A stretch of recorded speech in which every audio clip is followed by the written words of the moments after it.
Hello bachcho, let's see this question. A box contains some identical red colored balls labeled as A, each weighing 2 gram. Another box contains identical blue colored balls labeled as B, each weighing 5 gram. Consider the combinations AB, AB2, A2B and A2B3 and show that law of multiple proportions is applicable. तो सबसे पहले यहाँ पर बात करते हैं बच्चे की कॉन्सेप्ट के बारे में। क्या कॉन्सेप्ट यूज होगा, देखिए लॉ ऑफ मल्टीपल प्रोपोर्शन क्या होता है बच्चे। Law of multiple proportion, law of multiple proportion, इसके अंडर क्या देखते हैं हम, क्या चीज ऑब्जर्व करते हैं। इस लॉ के according when two elements when two elements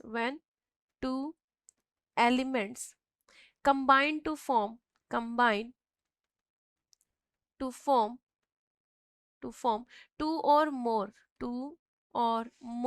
compounds, two or more compounds, then the different masses, then the different masses of one element,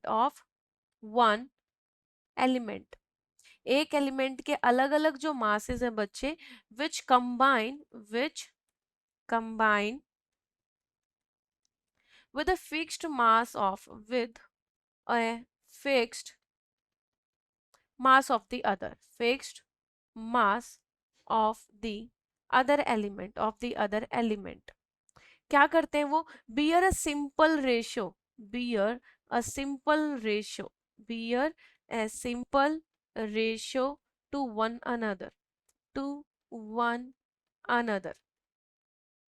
ठीक है, देखो लॉ ऑफ मल्टीपल प्रोपोर्शन हमें क्या कहता है बच्चे, इसके अकॉर्डिंग जब दो एलिमेंट एक दूसरे से कंबाइन करेंगे और दो से ज्यादा कंपाउंड्स फॉर्म करेंगे तो उनके अंदर एक जो एलिमेंट है उसका फिक्स मास रखो और दूसरे एलिमेंट के मासेस नोटिस करो कि वो अलग अलग मासेस से कंबाइन हो रहा है बच्चे। यानी कि फॉर एग्जांपल यहाँ पर अगर इसी क्वेश्चन को हम देखें तो हमारे पास ए जो बॉल है बच्चे, ए जो बॉल है वो 2 ग्राम की है और जो बी बॉल है वो 5 ग्राम की है।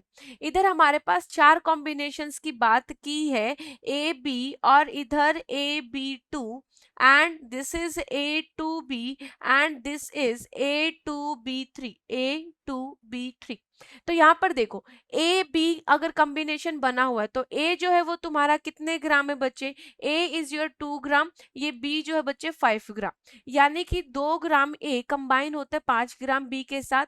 अब इसका ए को फिक्स कर लो, ए को क्या कर लो, फिक्स कर लो कि ए का 2 ग्राम ही हमें देखना है कि बी के कितने ग्राम्स के साथ रिएक्ट करता है। एंड अगर बी के जो वो मासेस आएंगे वो एक रेशियो के अंदर होंगे, that means it will follow the law of multiple proportion. यहाँ पर अगेन ए बी टू के अंदर ए 2 ग्राम बच्चे और बी कितना हो जाएगा, बी 2 बी है तो 5 5 10 ग्राम हो जाएगा। ठीक है, ए टू बी के केस में ए टू 4 ग्राम और बी कितना हो जाएगा यहाँ 5, लेकिन हम किसका एक फिक्स मास कर लिया मैंने ए का, तो मैं इसको 2 अगर करूंगी, इसको हाफ करूंगी बच्चे 2, तो ये 5 भी कितना हो जाएगा, हाफ हो जाएगा 2.5।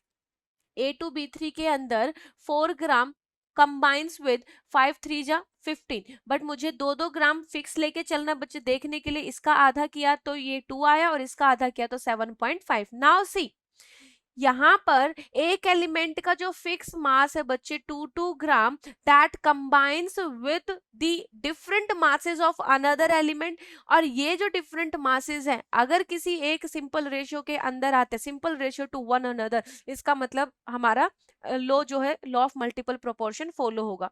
तो यहाँ पर आप चेक कर सकते हैं बच्चे, देखिए ये 5 ग्राम है, मैं इनको रेशियो वाली फॉर्म में लिखती हूँ, इधर मैं 2.5 लिख लूं, इधर ये 5.0 हो जाएगा बच्चे। ठीक है, इधर फिर ये 7.5 और इधर ये 10। आप देख सकते हैं बच्चे अगर मैं इसका पॉइंट हटाऊं, इन सबको डिवाइड बाई 10 और डिवाइड बाई 10 लिखूं, पॉइंट हटाने के बाद इनका रेशियो निकालूं तो 10 से मैं मल्टीप्लाई भी कर सकती हूँ पूरे के पूरे रेशियोज को। इसको 10 से मल्टीप्लाई करेंगे तो it will be 25 ratio 50 ratio 75 ratio 100। इधर 10 से मल्टीप्लाई किया तो 10 से 10 कैंसिल होता चला गया इन तीनों में, और इसको मैंने मल्टीप्लाई कर दिया 100। तो आप देख सकते हो 25 से कम 25, 25 दूनी 50, 25 थी 75 और 25 चौके 100 बच्चे। तो यहाँ पर 1:2, 2:3, 3:4 का रेशियो है हमारा किस किस कंपाउंड का, यहाँ पर A2B, यहाँ AB, और थर्ड कौन सा हो जाएगा बच्चे आपका 15 वाला, यहाँ पर 2.5, 5, 10 AB2, and last one is, sorry, this is A2, B3, और यहाँ पर 10 वाला हो जाएगा AB2। ये इनका रेशियो आ गया बच्चे। सो आई होप आपको समझ आ चुका है कि यहाँ पर किस तरीके से लॉ ऑफ मल्टीपल प्रोपोर्शन को फॉलो किया जा रहा है। हमें एक एलिमेंट का मास फिक्स कर देना है कि वो फिक्स मास दूसरे एलिमेंट के कितने मासेस के साथ रिएक्ट कर रहा है, कंबाइन कर रहा है, और अगर दूसरे एलिमेंट के वो मासेस एक सिंपल रेशियो में है, that means multiple proportion law is followed. I hope you understood it well. Best of luck.